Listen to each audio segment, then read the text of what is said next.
واقع کربلا کی قسط نمبر 50 کل آپ تک پہنچی، جس میں بہت سے اہل بیت کی شہادتوں کا ذکر ہوا اور اس کے بعد حضرت عباس علمبردار علیہ السلام کا تذکرہ ہوا اور ان کی شجاعت و بہادری کا بھی ذکر ہوا۔ اب آگے انشاءاللہ آج قسط نمبر 51 میں حضرت عباس کی شہادت کا تذکرہ کریں گے۔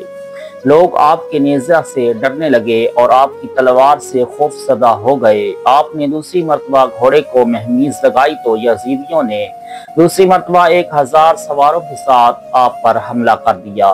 آپ جس طرف رخ کرتے یزیدی ادھر سے بھاگ جاتے، یہاں تک کہ آپ فرات کے کنارے پر پہنچ گئے اور گھوڑے سے اتر کر مشک کو پانی سے بھر لیا۔ پھر آپ نے پانی پینا چاہا تو آپ کو امام علی مقام علیہ السلام اور اہل بیت کے بچوں اور عورتوں کی پیاس یاد آ گئی اور آپ پانی پیے بغیر گھوڑے پر سوار ہو گئے اور مشک کو کاندھے پر ڈال لیا۔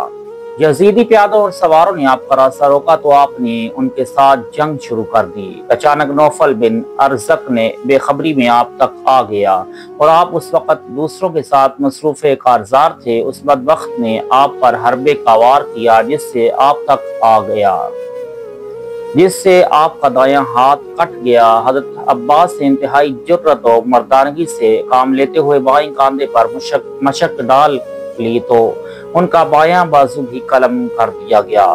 آپ نے دانتوں کے ساتھ مشک کو کاندھے سے کھینچ لیا اور رقاب کے ساتھ دشمن کو اپنے پہلو سے پرے ہٹا دیا۔ اچانک مشک پر ایک تیر آ کر لگا اور مشک میں سوراخ ہونے کی وجہ سے تمام پانی زمین پر بہہ گیا۔ حضرت عباس نے زبان حال سے کہا، کیا حکمت ہے کہ پانی ہمارے پیاسوں کے حلق تک نہیں پہنچ سکا؟ منادی نے غیب سے آواز دی، آپ لوگوں کے لیے بہشت کا شربت تیار کیا گیا ہے۔ مناسب نہ تھا کہ آپ اس پانی سے ہونٹ تر کرتے۔ حضرت عباس علیہ السلام کا کندھوں پر زخم آنے کی وجہ سے گھوڑے کی پشت سے نیچے گر پڑے اور کہا، یا اخا ادرک اخا کا، اے بھائی کی امداد کر۔ آپ کی آواز حضرت امام علی مقام علیہ السلام کے کانوں تک پہنچی تو آپ نے جان لیا کہ عباس اپنے باپ دادا کے حضور پہنچ گئے ہیں۔ امام مظلوم نے ایسی آہ کھینچی کہ اس کی سطوت و ہیبت سے کربلا کی زمین کانپ اٹھی۔ محمد بن انس کی شہادت اور غم امام۔ بہت سی کتب تواریخ میں آیا ہے کہ حضرت عباس علیہ السلام کی شہادت کے بعد حضرت امام علی مقام علیہ السلام نے فرمایا، یعنی اس وقت میری کمر ٹوٹ گئی ہے اور میری چارہ جوئی میں کمی آ گئی ہے۔ روایت آئی ہے کہ محمد بن انس رضی اللہ تعالی عنہ حضرت امام علی مقام علیہ السلام کے سامنے کھڑے تھے جب انہوں نے حضرت عباس علمبردار کی آواز سنی اور امام علی مقام علیہ السلام کو روتے ہوئے دیکھا تو پیادہ پا وہاں پہنچ گئے جہاں حضرت عباس گرے پڑے تھے اور دیکھا کہ جناب عباس نے خاک و خون کے درمیان جان دے دی ہے اور زندان فنا سے گلستان بقا کی طرف تشریف لے گئے ہیں۔ جناب محمد بن انس نے انہیں اس حال میں دیکھ کر رونا شروع کر دیا تو وہاں پر موجود یزیدی سواروں اور پیادوں نے مل کر ان پر حملہ کر دیا اور ان کی جسم کی ایک ایک بوٹی نیزوں میں پرو ڈالی اور وہ بھی دوسرے شہیدوں سے جا ملے۔ پیچھے حضرت امام علی مقام علیہ السلام اور ان کے 3 بیٹے حضرت علی اکبر، حضرت علی زین العابدین اور حضرت علی اصغر، جن کا نام عبداللہ تھا، باقی رہ گئے۔ جناب علی اصغر کے اسم پاک عبداللہ کی وجہ سے امام علی مقام علیہ السلام نے اپنی کنیت ابو عبداللہ رکھی تھی۔ حضرت علی اکبر کا اجازت طلب کرنا۔ امام علی مقام علیہ السلام نے جب دیکھا کہ دوستوں، بھائیوں اور اقربا میں سے کوئی بھی شخص باقی نہیں رہا تو آپ نے اسلحہ پہن کر میدان کی طرف جانا چاہا۔ حضرت علی اکبر نے جب آپ کو میدان میں جانے کا عزم کرتے دیکھا تو آگے بڑھ کر آپ کے ساتھ لپٹ گئے اور عرض کی، ابا جان ہرگز نہ جائیں، کیونکہ میں آپ کے بغیر ایک دن اور ایک ساعت بھی اس دنیا میں رہنا گوارا نہیں کر سکتا اور مناسب نہیں سمجھتا کہ آپ مجھے ظالموں کے درمیان چھوڑ جائیں۔ آپ کچھ دیر کے لیے جنگ کو موقوف کر دیں تاکہ میں اپنی جان آپ کے قدموں میں قربان کر دوں اور اپنے دل پر خون کو علام دونان سے آراستہ کر لوں۔ امام علی مقام علیہ السلام اور آپ کی ہمشیرگان اور بیٹیاں خیمہ سے باہر تشریف لے آئیں اور حضرت علی اکبر سے لپٹ کر جنگ سے روکنے کے لیے منت و سماجت کرنے لگیں۔ اور امام علی مقام علیہ السلام نے بھی اجازت عطا نہ فرمائی۔ حضرت علی اکبر نے زار و قطار ہوتے ہوئے اپنے والد مکرم کو بہت بڑی قسم دی اور قطرات اشک چشم سے گزرنے لگے۔ سیدنا امام علی مقام علیہ السلام نے جب ان کا بہت زیادہ رونا دیکھا تو اس اپنے دست مبارک سے انہیں خود اسلحہ پہنایا، ان پر ذرہ اور جوشن کو راست کیا۔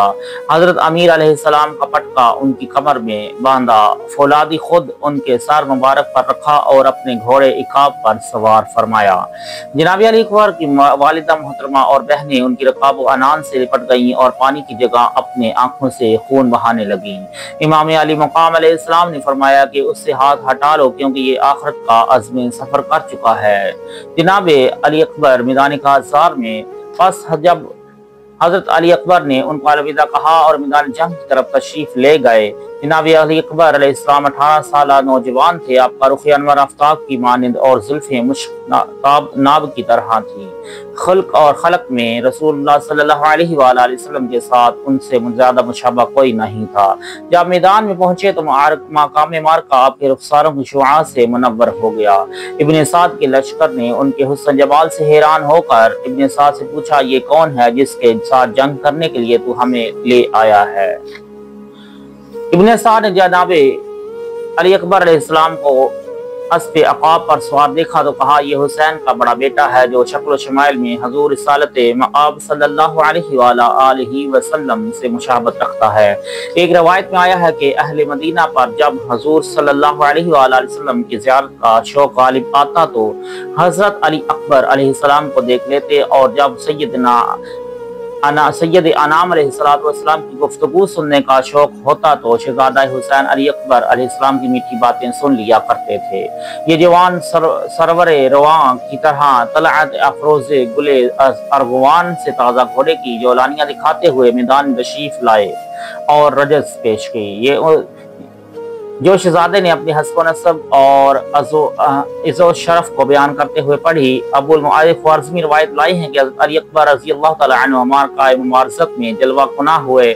آپ نے چہرہ گل رنگ پر سیاہ زلفیں ڈال رکھی تھی۔ اس شہزادہ حسین کے معطر و معمر گھنگریالے اور لامبے 4 گیسو تھے، جن میں سے 2 سامنے اور 2 پیچھے کی جانب تھے۔ اس شاہ سوار کی تعریف میں زبان روزگار نے کچھ شعر ادا کیے جو یہاں پڑھنا مناسب نہیں۔ شہزادہ علی قدر اپنے اور اہل بیت کرام کی مناقب جو رجز خوانی فرمائی، اس کے بعد حصے کا ترجمہ کیا گیا ہے، لیکن وہ بھی یہاں پر موجود نہیں اس وقت۔ جناب علی اکبر کی شجاعت روایت آئی ہے کہ شہزادہ علی اکبر علیہ السلام نے ہر چند مقابلے کی دعوت دی مگر کوئی شخص مقابلے کے لیے نہ آیا تو آپ نے دشمنوں کے لشکر پر حملہ کر دیا۔ آپ نے میمنہ، میسرا اور قلب و جناح پر اس تیزی سے حملے کیے کہ دشمنوں کے لشکر میں شور برپا ہو گیا۔ آپ نے کچھ دیر جنگ کی، یزیدی گروہ کا امبو آپ کی جنگ سے تھک ہار گیا۔ آپ نے میدان سے واپس آ کر اپنے والد محترم کی خدمت میں عرض کیا، ابا جان مجھے پیاس نے ہلاک کر دیا ہے اور آہنی سا اسلحہ مجھ پر بوجھ بن گیا ہے، کیا آپ کسی طرح مجھے پانی پلا سکتے ہیں؟ اگر پانی کا ایک قطرہ میرے حلق میں پہنچ جائے تو میں اس نابکار قوم کو ہلاک کر دوں۔ امام علی مقام علیہ السلام نے انہیں اپنے قریب کر کے ہونٹوں اور چہرے سے غبار صاف کیا اور حضور نبی رحمت صلی اللہ علیہ وآلہ وسلم کی انگشتری مبارک ان کے منہ میں رکھ دی، جس سے چوسنے سے ان کی پیاس بجھ گئی اور سکون حاصل ہو گیا۔ پھر آپ دوسری مرتبہ میدان میں تشریف لائے اور حسب ذیل رجز اپنے حسب نسب کی پیش کی۔ اس مرتبہ شہزادہ حسین مبارک صاحب کی تو عمر بن سعد نے طارق بن شیر سے کہا کہ جا کر ابن حسین کا کام تمام کر دے، میں ابن زیاد سے تجھے رقہ اور موصل کی حکومت دے دوں گا۔ طارق نے کہا، مجھے ڈر ہے کہ میں رسول اللہ صلی اللہ علیہ وآلہ وسلم کے بیٹے کو قتل کر دوں اور تو اپنا وعدہ پورا نہ کرے۔ ابن سعد نے کہا، میں قسم کھاتا ہوں کہ اس قول سے نہیں پھروں گا اور یہ میری انگوٹھی لے کر پہن لے۔